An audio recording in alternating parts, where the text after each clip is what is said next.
ایسی حالت میں اسے سنبھالنا ناممکن ہو جاتا ہے۔ جی نفیسہ، یہ بڑی حیران کن بات ہے کہ ہاتھی بھی انسانوں کی طرح تناؤ کا شکار ہو جاتے ہیں۔ ان کے محسوس کرنے کی حس انسانوں سے کسی طرح بھی کم نہیں ہے۔ انہیں بہت دور سے ہی خطرے کا احساس ہو جاتا ہے۔ ایسی حالت میں وہ اپنے بچوں کی حفاظت کے لیے ان کے گرد گھیرا ڈال لیتے ہیں اور ان کی اس طرح حفاظت کرتے ہیں کہ انسانی عقل دنگ رہ جاتی ہے۔ جی کمال صاحب، آپ درست فرما رہے ہیں۔ ہاتھیوں کا سونا بھی عجیب ہے۔ یہ حیران کن بات ہے کہ اتنا بڑا جانور ہونے کے باوجود یہ بہت کم سوتے ہیں۔ اس حیران کن بات کا انکشاف ایک تجزیاتی رپورٹ میں کیا گیا ہے۔ جنوبی افریقہ میں ایک یونیورسٹی کے پروفیسر پال مینگر اور ان کی ٹیم نے ہاتھیوں کے سونے کے طریقہ کار کے بارے میں جاننے کے لیے ہاتھیوں کے ایک گروہ کا 5 ہفتوں تک جائزہ لینے کے بعد ان کے سونے کے طریقہ کار کے بارے میں نئی معلومات فراہم کرتے ہوئے بتایا کہ چڑیا گھروں میں موجود ہاتھی دن میں 4 سے 6 گھنٹے تک سوتے ہیں، لیکن قدرتی ماحول میں رہنے والے ہاتھی صرف 2 گھنٹے ہی نیند کر پاتے ہیں، اور وہ بھی زیادہ تر رات کو۔ جنگل میں رہنے والے ہاتھی شاید اس وجہ سے کم سوتے ہیں کہ انہیں اپنی اور اپنے بچوں کی حفاظت کے لیے زیادہ دیر تک جاگنا پڑتا ہے۔ ہاتھیوں کے گروہ میں سب سے بڑی ہتھنی یا ان سب میں بڑا ہاتھی بعض اوقات کئی دن تک جاگتے رہتے ہیں۔ اس دوران وہ شیروں یا شکاریوں سے محفوظ رہنے کے لیے طویل فاصلے بھی طے کرتے ہیں۔ ہاتھی 3 یا 4 دنوں میں کسی ایک دن گہری نیند سوتے ہیں۔ اس دوران وہ لیٹ کر سوتے ہیں، نہ کہ کئی اور جانوروں کی طرح اپنے پیروں پر کھڑے کھڑے۔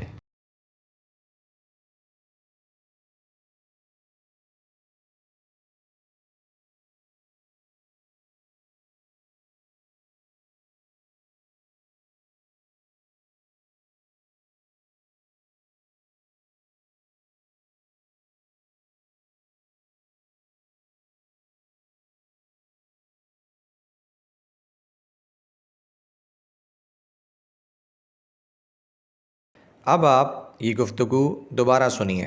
ہاتھی ایک انتہائی شریف جانور ہے۔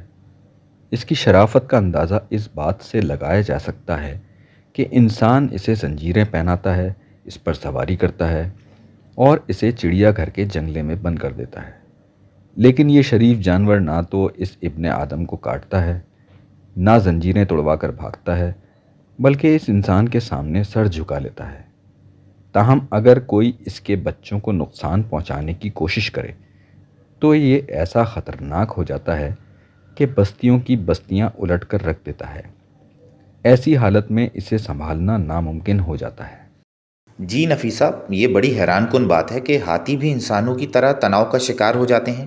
ان کے محسوس کرنے کی حس انسانوں سے کسی طرح بھی کم نہیں ہے۔ انہیں بہت دور سے ہی خطرے کا احساس ہو جاتا ہے۔ ایسی حالت میں وہ اپنے بچوں کی حفاظت کے لیے ان کے گرد گھیرا ڈال لیتے ہیں اور ان کی اس طرح حفاظت کرتے ہیں کہ انسانی عقل دنگ رہ جاتی ہے۔ جی کمال صاحب، آپ درست فرما رہے ہیں۔ ہاتھیوں کا سونا بھی عجیب ہے۔ یہ حیران کن بات ہے کہ اتنا بڑا جانور ہونے کے باوجود یہ بہت کم سوتے ہیں۔ اس حیران کن بات کا انکشاف ایک تجزیاتی رپورٹ میں کیا گیا ہے۔ جنوبی افریقہ میں ایک یونیورسٹی کے پروفیسر پال مینگر اور ان کی ٹیم نے ہاتھیوں کے سونے کے طریقہ کار کے بارے میں جاننے کے لیے ہاتھیوں کے ایک گروہ کا 5 ہفتوں تک جائزہ لینے کے بعد ان کے سونے کے طریقہ کار کے بارے میں نئی معلومات فراہم کرتے ہوئے بتایا کہ چڑیا گھروں میں موجود ہاتھی دن میں 4 سے 6 گھنٹے تک سوتے ہیں، لیکن قدرتی ماحول میں رہنے والے ہاتھی صرف 2 گھنٹے ہی نیند کر پاتے ہیں، اور وہ بھی زیادہ تر رات کو۔ جنگل میں رہنے والے ہاتھی شاید اس وجہ سے کم سوتے ہیں کہ انہیں اپنی اور اپنے بچوں کی حفاظت کے لیے زیادہ دیر تک جاگنا پڑتا ہے۔ ہاتھیوں کے گروہ میں سب سے بڑی ہتھنی یا ان سب میں بڑا ہاتھی بعض اوقات کئی دن تک جاگتے رہتے ہیں۔ اس دوران وہ شیروں یا شکاریوں سے محفوظ رہنے کے لیے طویل فاصلے بھی طے کرتے ہیں۔ ہاتھی 3 یا 4 دنوں میں کسی ایک دن گہری نیند سوتے ہیں۔ اس دوران وہ لیٹ کر سوتے ہیں، نہ کہ کئی اور جانوروں کی طرح اپنے پیروں پر کھڑے کھڑے۔ مشق نمبر 2 ختم ہوئی۔ اب آپ تھوڑی دیر میں مشق نمبر 3 سنیں گے، لہٰذا کتاب میں دیے گئے مشق نمبر 3 کے سوالات غور سے پڑھیے۔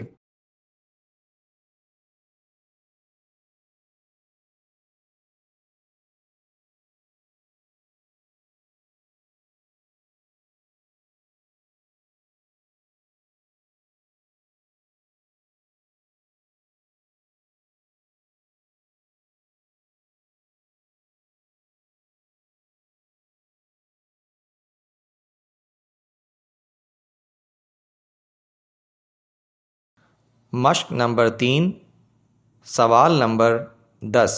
آپ انٹرنیٹ سے متعلق 6 لوگوں کی گفتگو سن رہے ہیں۔ کتاب میں دی گئی ہر شخص کی رائے کو انگریزی حروف A تا G سے ظاہر کیا گیا ہے، لہٰذا ہر شخص کی رائے کا صحیح حرف A تا G اس کے درست خانے میں لکھیے۔ یاد رکھیے، انگریزی کے ہر حرف کا استعمال صرف ایک بار کیا جائے گا۔ انگریزی کا ایک حرف اضافی ہے جسے استعمال کرنے کی ضرورت نہیں۔ آپ یہ گفتگو 2 بار سنیں گے۔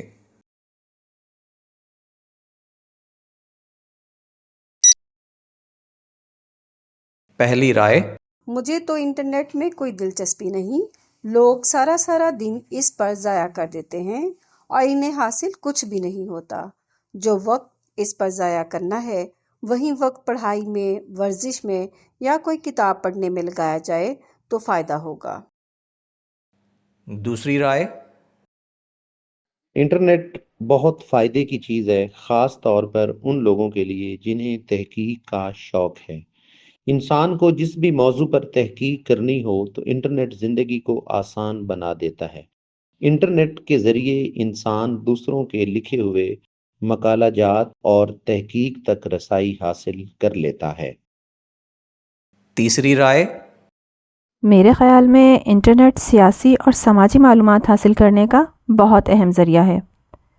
اس کی وجہ سے ہمیں سوشل میڈیا کے ذریعے تازہ ترین خبریں اور معلومات ملتی ہیں۔ نہ صرف معلومات ملتی ہیں بلکہ ہماری مرضی کے مطابق ملتی ہیں۔ سیاسی اور سماجی حالات پر سیر حاصل تبصرے بھی ملتے ہیں جن کی وجہ سے ہمیں اپنی رائے قائم کرنے کا موقع بھی ملتا ہے۔ یوں اس کے ذریعے کئی سیاسی معاملات پر رائے عامہ بھی استوار ہوتی ہے۔ چوتھی رائے: میرے خیال میں تو انٹرنیٹ تفریح کا بہترین ذریعہ ہے۔ اس کے ذریعے ہم اپنی پسند کی فلمیں دیکھ سکتے ہیں، موسیقی سے لطف اندوز ہو سکتے ہیں، طرح طرح کے پروگرامز دیکھ سکتے ہیں۔ سب سے بڑھ کر یہ کہ ٹی وی کے وہ پروگرام اور ڈرامے وغیرہ جو گزر چکے ہوتے ہیں ہم وہ بھی اس پر دیکھ سکتے ہیں۔ اس طرح سے یہ ایک ایسی لائبریری ہے جہاں سے تفریح کے پروگرام حاصل کیے جا سکتے ہیں۔ پانچویں رائے: آج کل انٹرنیٹ کاروبار کا بھی ذریعہ بن چکا ہے۔ اس کے ذریعے لوگ آن لائن سٹور بنا لیتے ہیں جن پر اشیاء کی خرید و فروخت ہوتی ہے۔ لوگ اپنا تخلیقی کام یوٹیوب یا دیگر ذرائع سے بھی فروخت کرتے ہیں۔ یہاں تک کہ اب تو کوئی کتاب خریدنے کے لیے آپ کو زیادہ تگ و دو کی ضرورت نہیں، بلکہ انٹرنیٹ پر موجود کتب کے بڑے بڑے سٹور سے آپ اپنی پسند کی کتابیں منگوا سکتے ہیں۔ یہاں تک کہ اس کے ذریعے کھانوں کی خرید و فروخت گھر بیٹھے بھی کر سکتے ہیں۔ چھٹی رائے: میرے خیال میں تو انٹرنیٹ کی وجہ سے ہم ایسے سوشل میڈیا تک رسائی حاصل کر رہے ہیں جو تفریح کے نام پر بد اخلاقی کا مرتکب ہو رہا ہے۔ اس کے ذریعے تفریح کے نام پر ہماری قومی اور سماجی اقدار کو شدت سے نقصان پہنچایا جا رہا ہے، بلکہ اس کی وجہ سے ہمارے بچوں کو بد اخلاقی پر مبنی مواد مل رہا ہے۔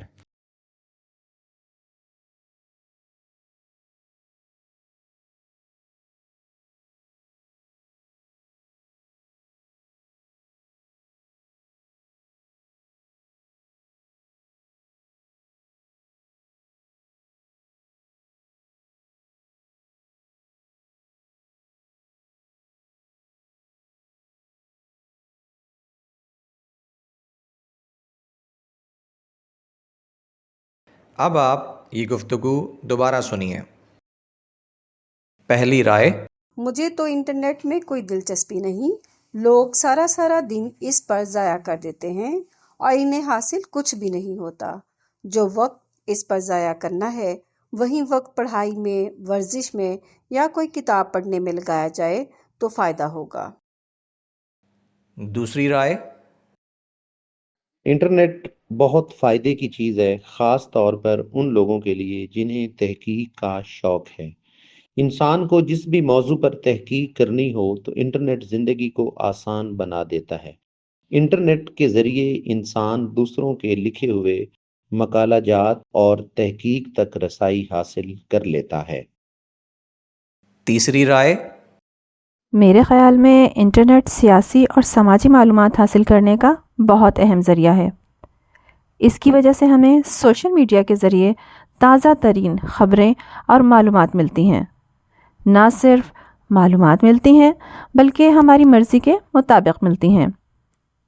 سیاسی اور سماجی حالات پر سیر حاصل تبصرے بھی ملتے ہیں جن کی وجہ سے ہمیں اپنی رائے قائم کرنے کا موقع بھی ملتا ہے۔ یوں اس کے ذریعے کئی سیاسی معاملات پر رائے عامہ بھی استوار ہوتی ہے۔ چوتھی رائے، میرے خیال میں تو انٹرنیٹ تفریح کا بہترین ذریعہ ہے۔ اس کے ذریعے ہم اپنی پسند کی فلمیں دیکھ سکتے ہیں، موسیقی سے لطف اندوز ہو سکتے ہیں، طرح طرح کے پروگرامز دیکھ سکتے ہیں۔ سب سے بڑھ کر یہ کہ ٹی وی کے وہ پروگرام اور ڈرامے وغیرہ جو گزر چکے ہوتے ہیں ہم وہ بھی اس پر دیکھ سکتے ہیں۔ اس طرح سے یہ ایک ایسی لائبریری ہے جہاں سے تفریح کے پروگرام حاصل کیے جا سکتے ہیں۔ پانچویں رائے، آج کل انٹرنیٹ کاروبار کا بھی ذریعہ بن چکا ہے۔ اس کے ذریعے لوگ آن لائن سٹور بنا لیتے ہیں جن پر اشیاء کی خرید و فروخت ہوتی ہے۔ لوگ اپنا تخلیقی کام یوٹیوب یا دیگر ذرائع سے بھی فروخت کرتے ہیں۔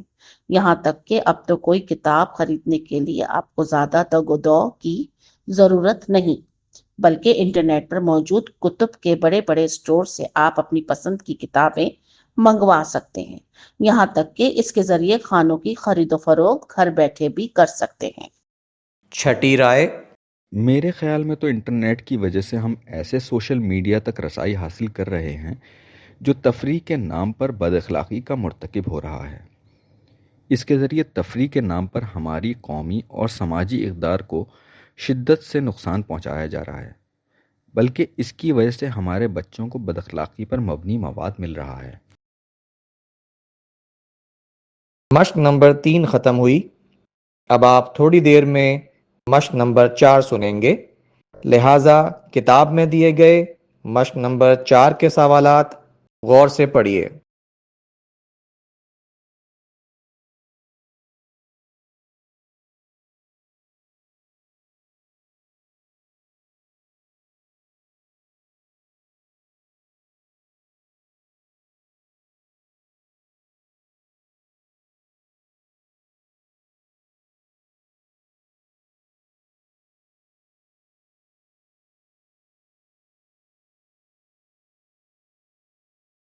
مشق نمبر 4، سوال نمبر 11 تا 18۔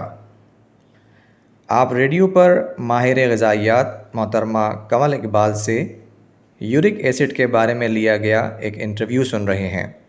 کتاب میں دیے گئے ہر سوال کے ممکنہ جوابات اے، بی یا سی میں سے صحیح جواب کے سامنے دیے گئے خانے میں درست کا نشان لگائیے۔ آپ یہ انٹرویو 2 بار سنیں گے۔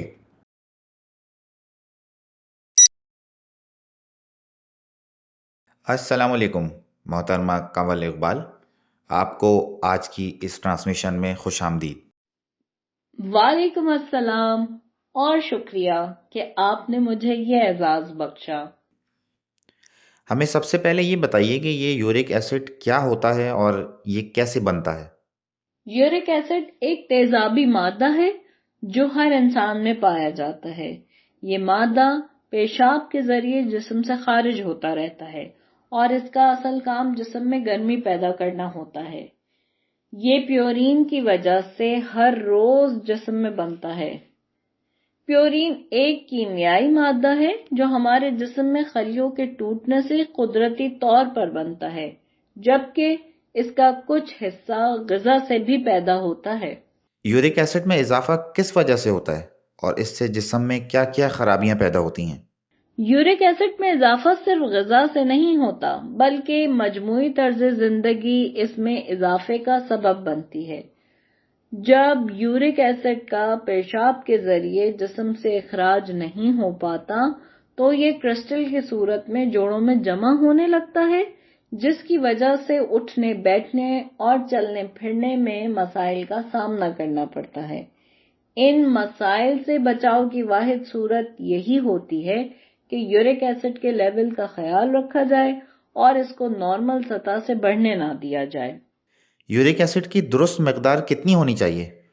مردوں میں یورک ایسڈ کی مقدار 3 سے 7 ملی گرام اور خواتین میں اس کی مقدار 2 سے 6 ملی گرام ہونی چاہیے۔ یورک ایسڈ بڑھنے کی کیا وجوہات ہو سکتی ہیں؟ یورک ایسڈ بڑھنے کی وجوہات یہ ہو سکتی ہیں: کچھ اقسام کی جلدی بیماریاں، ذہنی دباؤ، گردوں کی بیماری، ورزش نہ کرنا، گوشت کا زیادہ استعمال اور موٹاپا وغیرہ۔ یورک ایسڈ کے بڑھنے کی کیا علامات ہو سکتی ہیں؟ یورک ایسڈ کے بڑھنے کی علامات یہ ہو سکتی ہیں: جوڑوں میں شدید درد اور کھچاؤ، اٹھنے بیٹھنے اور چلنے پھرنے میں مشکلات، جوڑوں میں سرخی یا سوزش، پیر کے انگوٹھوں میں سوزش وغیرہ۔ کون سی غذائیں یورک ایسڈ میں اضافے کی وجہ بنتی ہیں؟ اگر آپ کو یورک ایسڈ کی ان علامات یا ان میں سے کسی بھی علامت کا سامنا ہو تو آپ کو یہ غذائیں چھوڑنا ہوں گی، کیونکہ ان غذاؤں کی وجہ سے یورک ایسڈ بڑھ سکتا ہے۔ ان غذاؤں سے مکمل پرہیز یا ان کے استعمال میں کمی سے یورک ایسڈ کنٹرول کرنے میں مدد ملے گی۔ خشک پھلیاں، مٹر، گوشت، گوبھی، مچھلی، مشروم۔ اس کے علاوہ کچھ تحقیقات سے ثابت ہوا ہے کہ ایسی غذائیں جن میں شکر زیادہ ہوتی ہے وہ بھی یورک ایسڈ کی مقدار بڑھا سکتی ہیں، لہذا بازاری اشیاء خریدنے سے پہلے اس بات کو یقینی بنا لیں کہ اس چیز میں شکر نہیں ہے۔ اسی طرح فروٹ، جوسز اور سافٹ ڈرنکس میں بھی کافی مقدار میں شکر ہوتی ہے جو جسم میں تیزی سے جذب ہوتی ہے، اس لیے ان اشیاء سے پرہیز بھی لازمی کرنا ہوگا۔ یورک ایسڈ کی زیادتی پر قابو پانے کے لیے کیا تدابیر اختیار کی جا سکتی ہیں؟ جی، اس حوالے سے کچھ گھریلو علاج مفید ثابت ہوتے ہیں۔ ایسی غذائیں جن میں فائبر زیادہ مقدار میں موجود ہو استعمال کرنے سے یورک ایسڈ کے لیول میں کمی آتی ہے۔ ان غذاؤں میں دلیا، جو، اسبگول، سیب، بروکلی، کھیرا، گاجر اور کیلا وغیرہ شامل ہیں۔ تاہم ایسے افراد جن کی عمر 60 سال سے زیادہ ہو یا بلڈ پریشر کے مریض ہوں تو ڈاکٹر کے مشورے کے مطابق عمل کریں۔ فوری طور پر وزن میں کمی یورک ایسڈ کا لیول کم کرنے میں مددگار ثابت ہوگی۔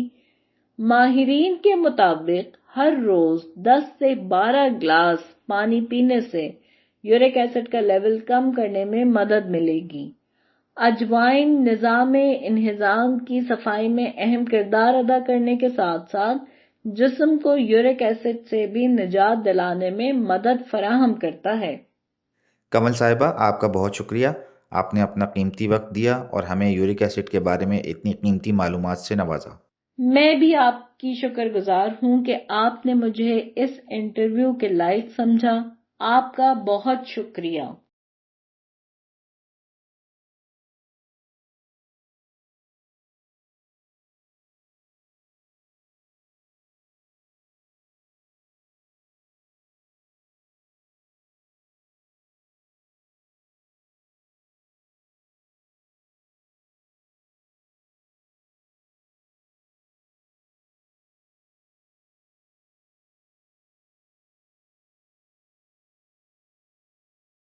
اب آپ یہ انٹرویو دوبارہ سنیے۔ السلام علیکم محترمہ کنول اقبال، آپ کو آج کی اس ٹرانسمیشن میں خوش آمدید۔ وعلیکم السلام اور شکریہ کہ آپ نے مجھے یہ اعزاز بخشا۔ ہمیں سب سے پہلے یہ بتائیے کہ یہ یورک ایسڈ کیا ہوتا ہے اور یہ کیسے بنتا ہے؟ یورک ایسڈ ایک تیزابی مادہ ہے جو ہر انسان میں پایا جاتا ہے۔ یہ مادہ پیشاب کے ذریعے جسم سے خارج ہوتا رہتا ہے اور اس کا اصل کام جسم میں گرمی پیدا کرنا ہوتا ہے۔ یہ پیورین کی وجہ سے ہر روز جسم میں بنتا ہے۔ پیورین ایک کیمیائی مادہ ہے جو ہمارے جسم میں خلیوں کے ٹوٹنے سے قدرتی طور پر بنتا ہے، جبکہ اس کا کچھ حصہ غذا سے بھی پیدا ہوتا ہے۔ یورک ایسڈ میں اضافہ کس وجہ سے ہوتا ہے اور اس سے جسم میں کیا کیا خرابیاں پیدا ہوتی ہیں؟ یورک ایسڈ میں اضافہ صرف غذا سے نہیں ہوتا بلکہ مجموعی طرز زندگی اس میں اضافے کا سبب بنتی ہے۔ جب یورک ایسڈ کا پیشاب کے ذریعے جسم سے اخراج نہیں ہو پاتا تو یہ کرسٹل کی صورت میں جوڑوں میں جمع ہونے لگتا ہے، جس کی وجہ سے اٹھنے بیٹھنے اور چلنے پھرنے میں مسائل کا سامنا کرنا پڑتا ہے۔ ان مسائل سے بچاؤ کی واحد صورت یہی ہوتی ہے کہ یورک ایسڈ کے لیول کا خیال رکھا جائے اور اس کو نارمل سطح سے بڑھنے نہ دیا جائے۔ یورک ایسڈ کی درست مقدار کتنی ہونی چاہیے؟ مردوں میں یورک ایسڈ کی مقدار 3 سے 7 ملی گرام اور خواتین میں اس کی مقدار 2 سے 6 ملی گرام ہونی چاہیے۔ یورک ایسڈ بڑھنے کی کیا وجوہات ہو سکتی ہیں؟ یورک ایسڈ بڑھنے کی وجوہات یہ ہو سکتی ہیں: کچھ اقسام کی جلدی بیماریاں، ذہنی دباؤ، گردوں کی بیماری، ورزش نہ کرنا، گوشت کا زیادہ استعمال اور موٹاپا وغیرہ۔ یورک ایسڈ کے بڑھنے کی کیا علامات ہو سکتی ہیں؟ یورک ایسڈ کے بڑھنے کی علامات یہ ہو سکتی ہیں: جوڑوں میں شدید درد اور کھچاؤ، اٹھنے بیٹھنے اور چلنے پھرنے میں مشکلات، جوڑوں میں سرخی یا سوزش، پیر کے انگوٹھوں میں سوزش وغیرہ۔ کون سی غذائیں یورک ایسڈ میں اضافے کی وجہ بنتی ہیں؟ اگر آپ کو یورک ایسڈ کی ان علامات یا ان میں سے کسی بھی علامت کا سامنا ہو تو آپ کو یہ غذائیں چھوڑنا ہوں گی، کیونکہ ان غذاؤں کی وجہ سے یورک ایسڈ بڑھ سکتا ہے۔ ان غذاؤں سے مکمل پرہیز یا ان کے استعمال میں کمی سے یورک ایسڈ کنٹرول کرنے میں مدد ملے گی۔ خشک پھلیاں، مٹر، گوشت، گوبھی، مچھلی، مشروم۔ اس کے علاوہ کچھ تحقیقات سے ثابت ہوا ہے کہ ایسی غذائیں جن میں شکر زیادہ ہوتی ہے وہ بھی یورک ایسڈ کی مقدار بڑھا سکتی ہیں، لہذا بازاری اشیاء خریدنے سے پہلے اس بات کو یقینی بنا لیں کہ اس چیز میں شکر نہیں ہے۔ اسی طرح فروٹ، جوسز اور سافٹ ڈرنکس میں بھی کافی مقدار میں شکر ہوتی ہے جو جسم میں تیزی سے جذب ہوتی ہے، اس لیے ان اشیاء سے پرہیز بھی لازمی کرنا ہوگا۔ یورک ایسڈ کی زیادتی پر قابو پانے کے لیے کیا تدابیر اختیار کی جا سکتی ہیں؟ جی، اس حوالے سے کچھ گھریلو علاج مفید ثابت ہوتے ہیں۔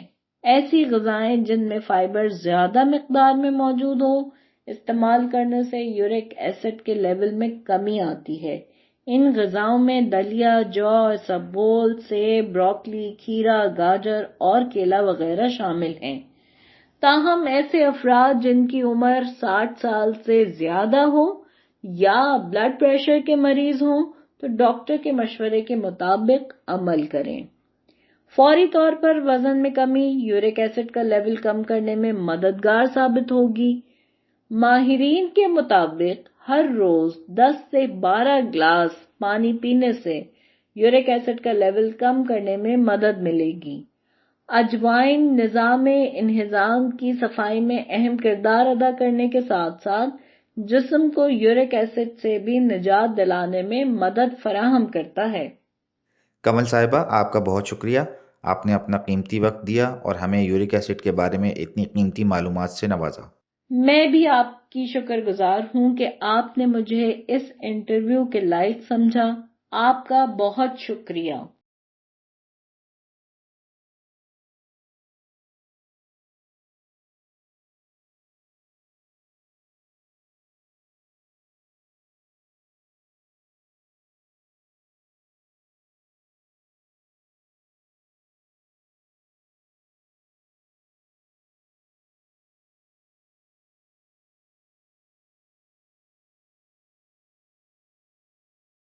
لسننگ پریکٹس کی یہ ریکارڈنگ یہاں ختم ہوئی اور اس کے ساتھ ساتھ یہ امتحان بھی ختم ہوا۔